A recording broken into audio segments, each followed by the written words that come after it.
Everyone has those games. The ones you didn't just play, but you lived in them. The ones that awakened something in you, made you realize what games could actually be. Today, I'm taking you through the 10 games that built me as a gamer. Not necessarily the best games ever made, or not the most popular, not even the most historically significant either, but the ones that changed what I wanted from gaming, and yeah, kinda changed how I see the world. Kinda. This is my personal list. Let's get into it.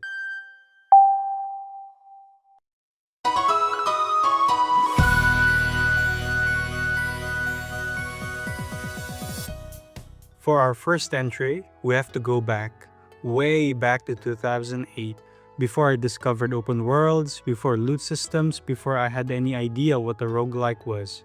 There was Wii Sports. Now I know this may seem like a weird choice, but hear me out. The thing that got me wasn't the tennis or the bowling or the games really. Sure, they were fun, but those weren't it. It was the me, that little character you made that looked sort of like you. That was the first time I dabbled in character customization and I was hooked. Now my pudgy 6-year-old self was already really body conscious, and being able to build my dream look in the game, as simple as it was, made me fall in love with the character customization.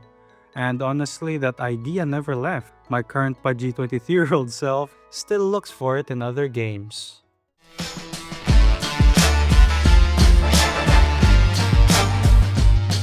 Next up at number 9 is the GTA series, which I played on the PSP. I just labeled this section as GTA series because I don't really remember which GTA it was, but I do remember the feeling of freedom and the scale of the world. I didn't pay attention to stories or quests. I just put in the cheat codes and blew everything up. Tanks, RPGs, any weapon and vehicle I could think of, I could have. And I just remember having a blast driving around the world. Some years later though, I tried GTA 5, but damn, it just didn't feel the same to me.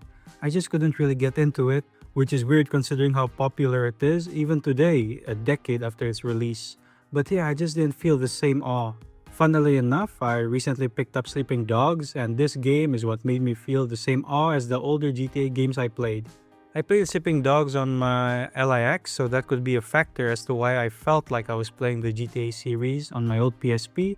But yeah, Sleeping Dogs definitely an underrated gem. At number 8, we have Minecraft. Look, it's Minecraft. I could probably just say that and move on, and you would already know exactly what I mean.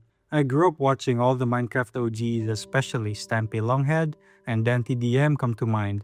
But I was never able to play the game properly because I couldn't afford the game and didn't even have a rig for it. Thanks to things like T-Launcher and Jailbreak for the Pocket Edition, I discovered the beauty and freedom that is Minecraft. Just, here's a world. What do you want it to be? That's a surprisingly rare thing in games, and once you felt it, you start to notice it when it goes missing. And now, it's a game I would jump into for like 2 weeks every other year, with my latest play in 2025. Funnily enough, I never even got around to seeing the credits roll. Next up, we have Paladins. Paladins was my entry point into competitive shooters. You know, it was free, it was fun, and it was brutal. I know this was basically a copy of Overwatch, but hey, I couldn't afford that at the time. I was a Victor main, which for you guys who don't know is the most basic machine guy character, but damn was I hooked. Killing someone was satisfying, killing streaks were even better, and winning a competitive games against others was a special feeling. It was really a mindshift change that defined me as someone who loves FPS games.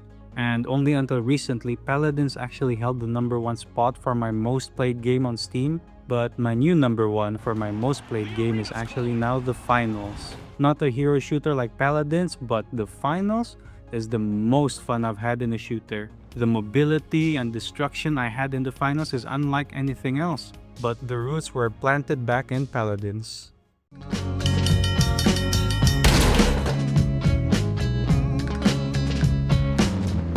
Now Borderlands 2, now that is really something special for me. And it's not because of the story, not because of the gameplay, but it was because of the loot. Every enemy that dies might drop something better than what you have. Every chest is a small gamble, every bathroom stall had something in it. The game turned me into a compulsive optimizer, always hunting for the better gun, the better build, and looting everything I can to sell on later. It made me understand why loot-based games are so addictive. And once I understood the mechanic, I started seeing it everywhere and looking for it everywhere. Especially in RPGs, which I hadn't played yet at the time. Borderlands 2 basically made me a loot addict, and with the free gold keys they used to give out, oh my. The next two, I'm putting them together because they're a very specific type of game different to what I have played before. Slay the Spire, which is a deck builder roguelike, and also Risk of Rain 2, which is a third-person shooter roguelike. Neither has a traditional narrative, and neither really has a conclusive ending, you know? What they have instead is a loop so well designed and so satisfying that running it over and over again never feels like repetition. It just felt like mastery. These games taught me to appreciate games that aren't trying to take you somewhere, they're just trying to be worth playing. And there is real art in that. For our number 4 spot, I want to give a bit of context. I never really looked into, let alone try, Cyberpunk 2077 during its launch. I played this game at the end of 2024 and honestly, Night City is the most immersive game world I've ever been in. And with character customization, it just couldn't go wrong for me. I'm not just talking about the graphics. I'm talking about the feeling of walking down the street and believing the city exists without you. The side quests that felt more meaningful than main missions in other games, and the way that when you had to make a decision that felt really impactful in the moment, yet at the end of it all, the world just continues spinning like you're a nobody. Cyberpunk made me understand what immersion actually means, not just visual fidelity, but the sense that the world has a life of its own. The next one might be a bit controversial, but Assassin's Creed Odyssey was the game that made me fall in love with melee combat in RPGs. But first was the awe of the world it gave me. The feeling of an endless world, which I know was one of its main points of criticism, but to me it was a hook. I first played it and finished it with Xbox Game Pass, but I loved it so much that I had to buy it on Steam with all its DLC. Compared to AC Odyssey, which planted the seed, Ghost of Tsushima refined the combat aspect for me. It was much simpler, but it made every sword fight feel cinematic and intentional. If Odyssey was about power fantasy, Tsushima was about precision. And Avowed, another controversial one. Being a run-and-gun, magic-wielding, and sometimes sword-dwelling godlike, I never expected to have that much fun in this game as the reviews were really bad for it. This whole path was one game teaching me what I wanted, so the next one could give me more of it.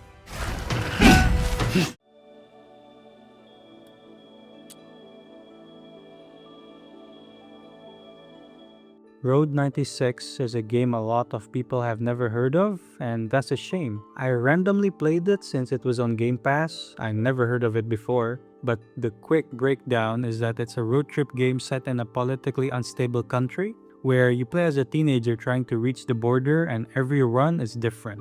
Different characters, different choices, different moments that hit you in different ways. It was the first game that made me really wonder, really want to know deeper about the world and its setting. For the first time, I actually cared about the characters enough that it all mattered. And that led me to Dispatch, which was smaller, quieter, and even more story-focused. Now, I am a superhero lover, but I have been getting superhero fatigue since Endgame.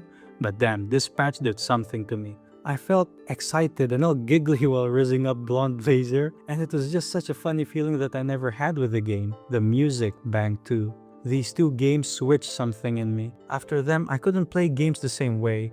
I started caring about character, about writing, and about what the game was actually trying to say.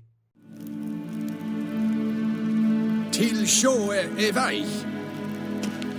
Now this is the big one. The Witcher 3. It made me regret the way I play games. I don't say that lightly. I was a fast player, a completionist on paper, but I really rushed things actually. I'd skip dialogue, skip cutscenes, fast travel everywhere, and I'll treat games more like a checklist. I first bought The Witcher 3 back in 2021. I played it just for a little and ended up refunding it actually. Then later on in 2024, I don't know why, but I bought it again and gave it another proper go. I played it around 30 hours, I think. I had fun, but it wasn't anything special, and I ended up dropping it again. I was at around the Battle of Kaer Morhen at the time. Then just recently, after my time with Ghost of Tsushima, where I started to care about Uncle mythical Shimura. Then with this patch that made me really hooked on story, I decided to push through and finish The Witcher 3. And yeah, that's where I realized I messed up big time. I ruined the Witcher 3 experience for myself. I was in Act 3 and never really did any crafting, I was just looting. I never even explored the alchemy mechanic in the game, never paid any attention to the story or the choices I was making. I found myself asking, who is that, why is this happening, and what's Ciri's deal, why she's so special? So I stopped and watched an hour-long video of the story of The Witcher 3 so that I can catch up. So I played Act 3 differently, I played it slowly this time. No skipping, no rushing, and it became one of the best gaming experiences of my life. It didn't just make me enjoy The Witcher 3 more, it made me realize I was ruining many games for myself and made me forget how to appreciate games. So I knew I had to change the way I play games. I had to be more patient, more present, and more willing to let the game take me somewhere instead of racing to finish it. And honestly, that's what this whole list has been about. 10 games, 10 lessons, and yeah, me just one gamer slowly figuring out what he actually loves about this medium.